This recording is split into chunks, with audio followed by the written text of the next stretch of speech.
Deuteronomy chapter 24. If a man marries a woman and then dislikes her because of some notable defect he discovers in her, he may write a certificate of divorce, give it to the woman, and send her away from his house.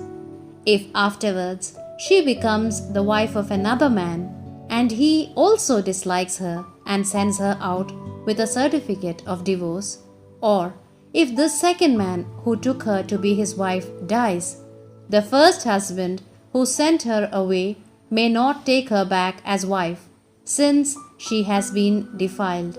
Such a thing is detestable in the eyes of the Lord. You shall not defile the land which the Lord is giving you for an inheritance. The newly married man shall not be conscripted into the army or be given other public duties.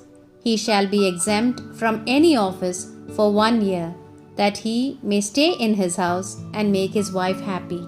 No one shall take a mill or a grindstone as a pledge. Can life be taken as a pledge? If a man is caught kidnapping a fellow Israelite, that is to say, one of his brothers, to infringe on his freedom or to sell him as a slave, the kidnapper must die. So shall you purge this evil from your midst. In case you contract leprosy, take great care to obey and put into practice whatever instructions the Levite priests give you. Fulfill what I have commanded them. Remember what the Lord your God did to Miriam when you were on the way coming out of Egypt. When you lend anything to your neighbor, you shall not go into his house to take anything as pledge. Wait outside, and he shall come out of the house to give you the pledge.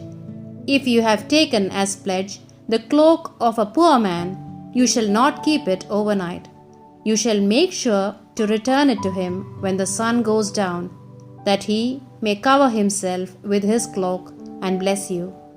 It shall be a meritorious act on your part in the eyes of the Lord your God.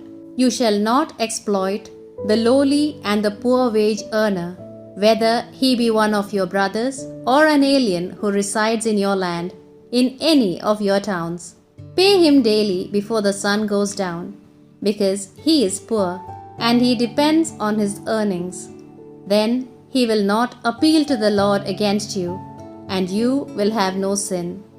The parents shall not be put to death for the sin of their children, nor the children for the sin of their parents. Each one shall be put to death for his own sin. You shall not pervert justice in the case of a resident alien or an orphan, nor shall you take the clothing of a widow as a pledge.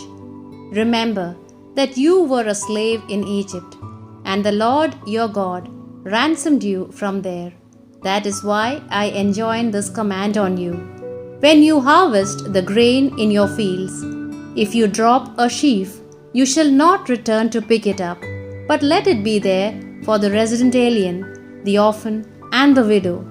The Lord will bless you for this in all your undertakings.